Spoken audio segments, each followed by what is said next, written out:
Fala, estudante Versa, eu sou Sofia Fonseca e estamos começando mais um episódio do VersaCast, podcast do Versa Pré-Vestibulares.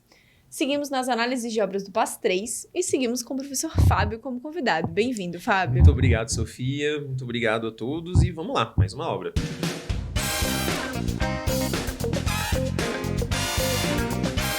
A obra de hoje é o documentário Barra 68. É uma obra um pouco mais longa, né, Fábio? É bem mais longa, né? Ao contrário de algumas outras obras que a gente vai analisar, essa obra aqui tem mais de 1 hora de duração. É um documentário. Ela sai do padrão da matriz, né? A matriz ela gosta de uns uma coisa mais direta ao ponto, ou um artigo mais curto. Ou então um documentário, sim, mas que, assim, parecem mais reportagens, assim, sim, né? De 20 minutos, 15 minutos, né? Não, esse é um documentário bem grande, produzido pelo Vladimir Carvalho. O tema do documentário já dá pra compreender, né? A extensão dele. Bom, Barra 68 porque basicamente fala sobre a primeira invasão promovida pelo Exército Brasileiro e forças de polícia à Universidade de Brasília. Então, é uma obra que conta sobre uma história da universidade que vocês estão pretendendo entrar. É muito importante então, entender assim, essa obra a fio. E fora o contexto, né, gente? Que é o contexto da ditadura militar, né? Então, vamos lá. Do que se trata... E quando a gente fala do contexto da ditadura militar, aqui em Brasília é histórico, né? A invasão da UNB é histórica para compreender esse momento. Até porque a UNB teve 2 momentos de invasão, né? Você teve a invasão de 68 e de 77.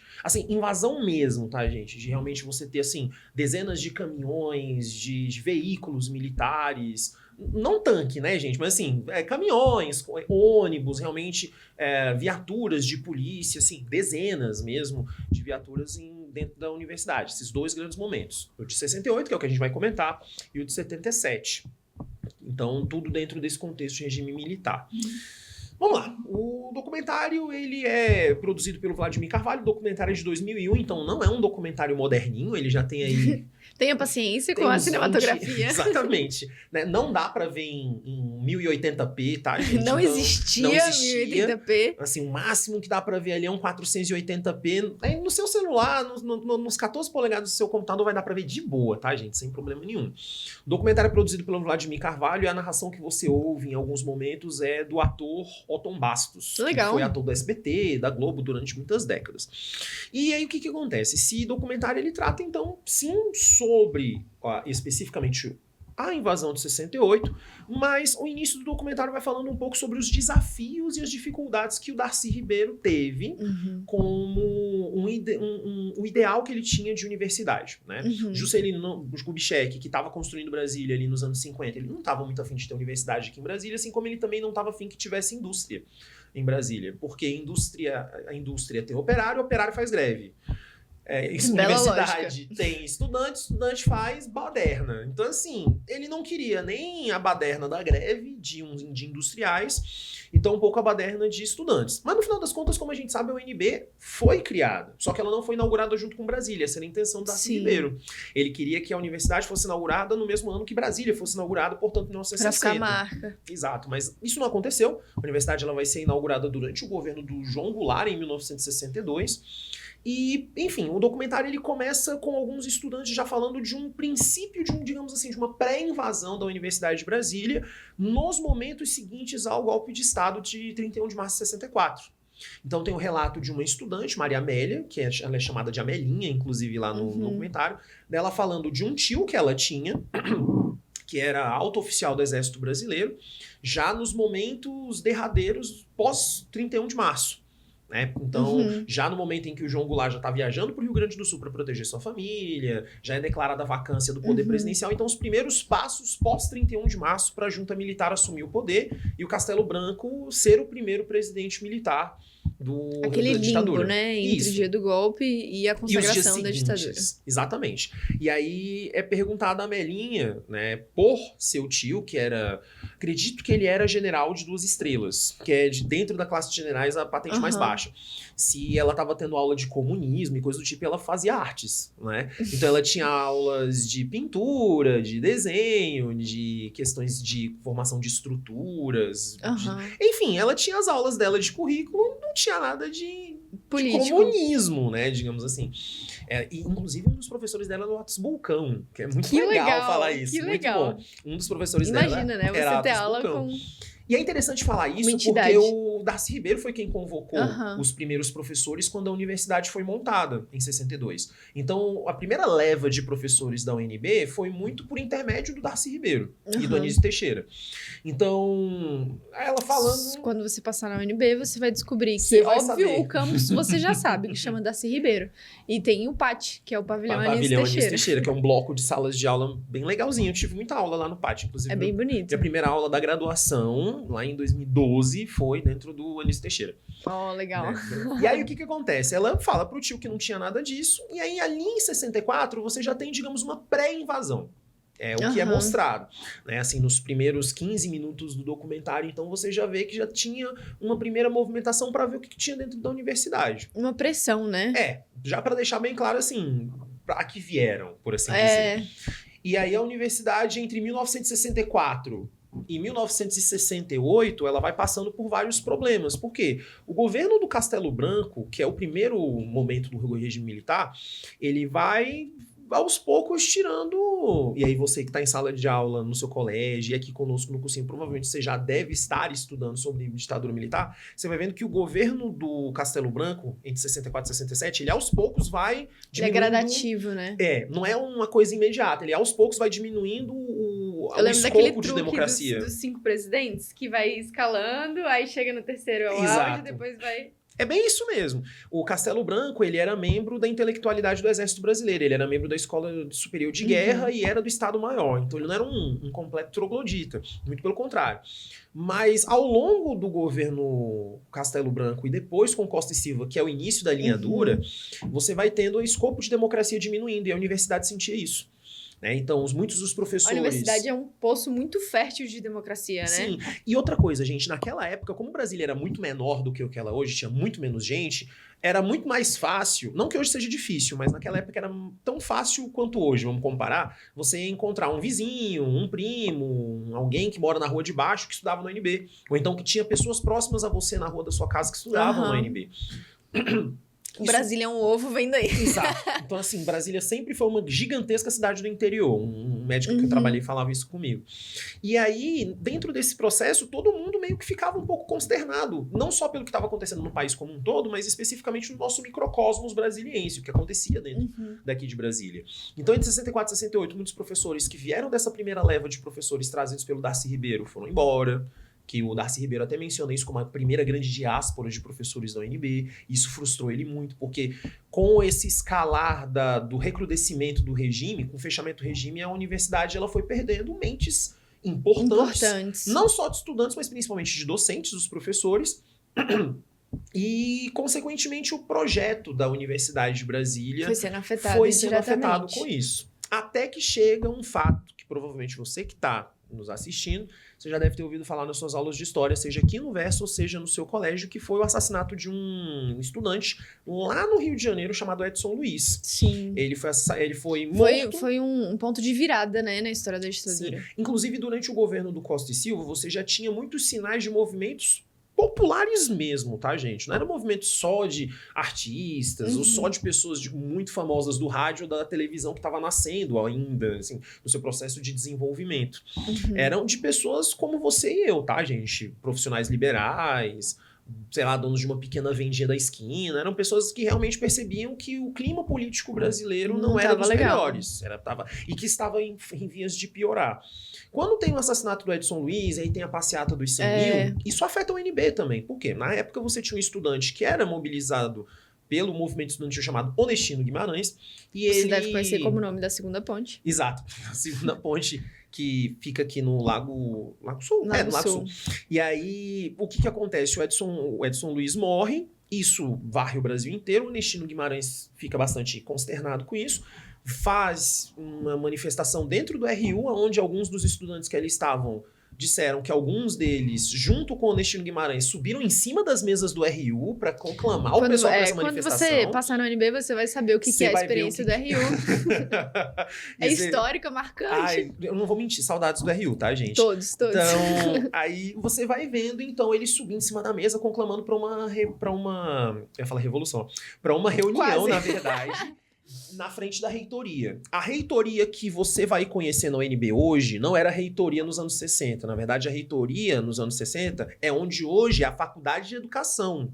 Então era do lado do RU. Era do lado do RU. A Faculdade de Educação é hoje onde é a faculdade FE1, Famosa FE. FE3, FE5, que era inclusive onde, na FE5 onde ficava a reitoria, vai ser feito lá essa manifestação. O pessoal improvisa lá algumas placas, algumas palavras de ordem e tudo mais e batizam a praça que tem lá de Praça Edson Luiz, em homenagem a esse estudante. Inclusive tem lá acredito que ainda esteja lá, tá, gente? A última vez que eu fui no UNB tava lá. Uma placa da época em que você tem a homenagem agora feita de maneira oficial pela universidade, em homenagem ao Edson Luiz. A universidade reconhecendo essa homenagem Exatamente, feita. quando o reitor era o José Todorov, lá nos anos 90, portanto.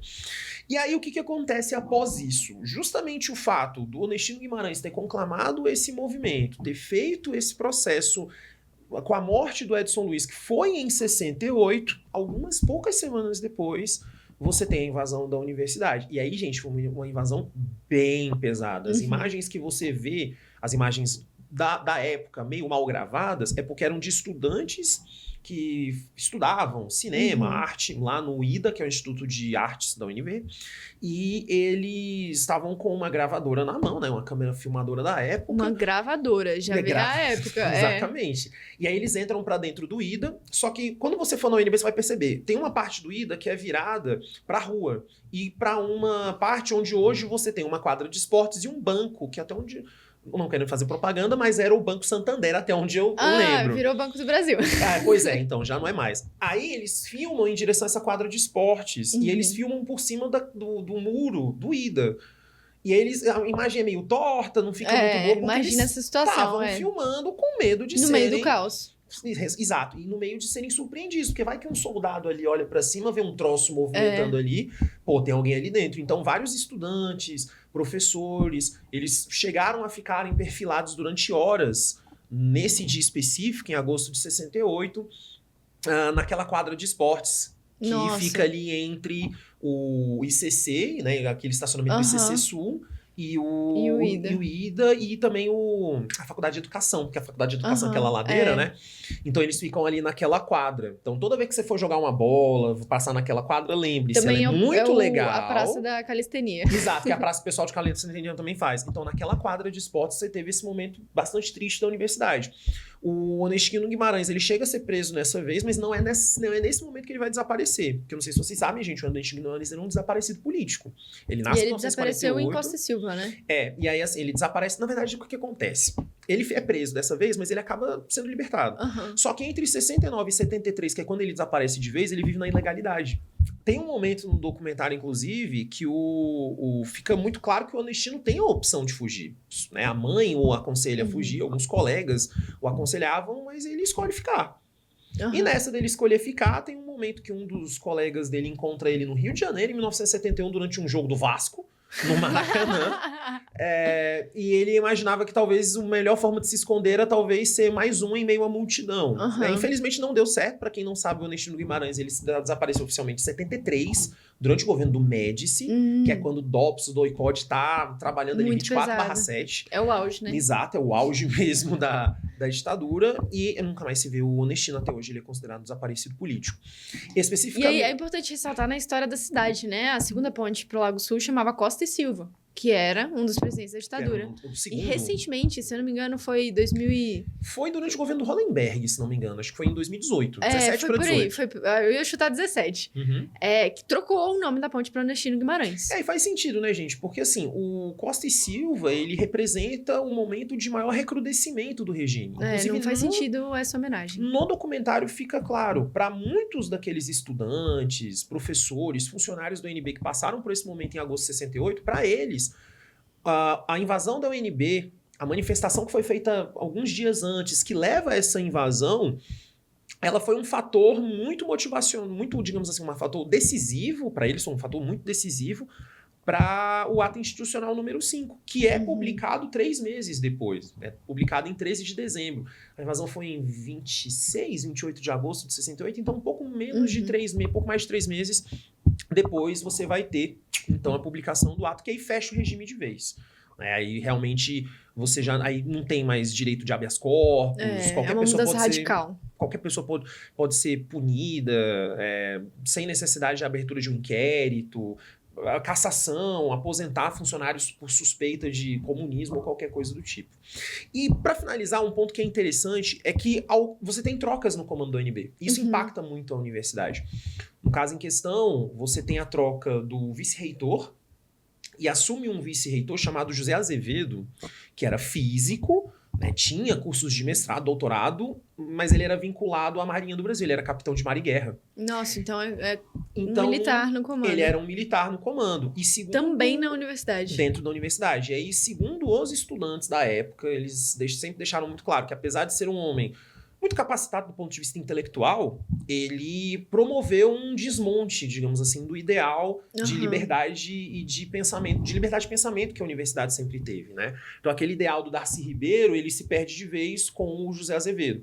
Muitos deles dizem, a parte física da UNB, do ponto de vista assim, de construções, de salas de aula, finalização do ICC, que é o minhocão, como alguns chamam, tudo isso foi resultado da presença do José Azevedo. Então, do ponto de vista... o desenvolvimento estrutural é muito positivo. É positivo, mas o que diz respeito à completa morte do espírito da Universidade de Brasília, muitos dos estudantes e professores da época acreditam a ele. Algo que ele não aceita, porque o José Azevedo aparece no documentário, dando a versão dele, bastante justo, né? Já que vai ouvir os estudantes, também tinha que ouvir ele.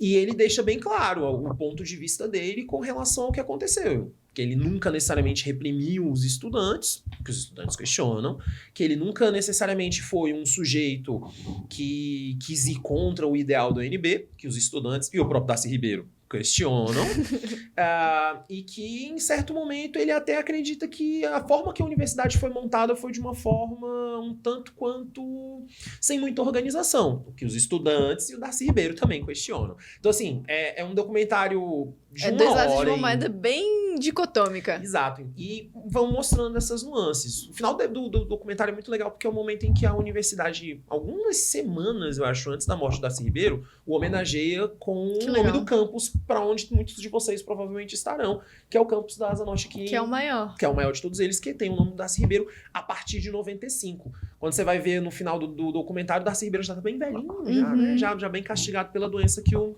matou. Mas é um documentário muito legal, dá pra, assim...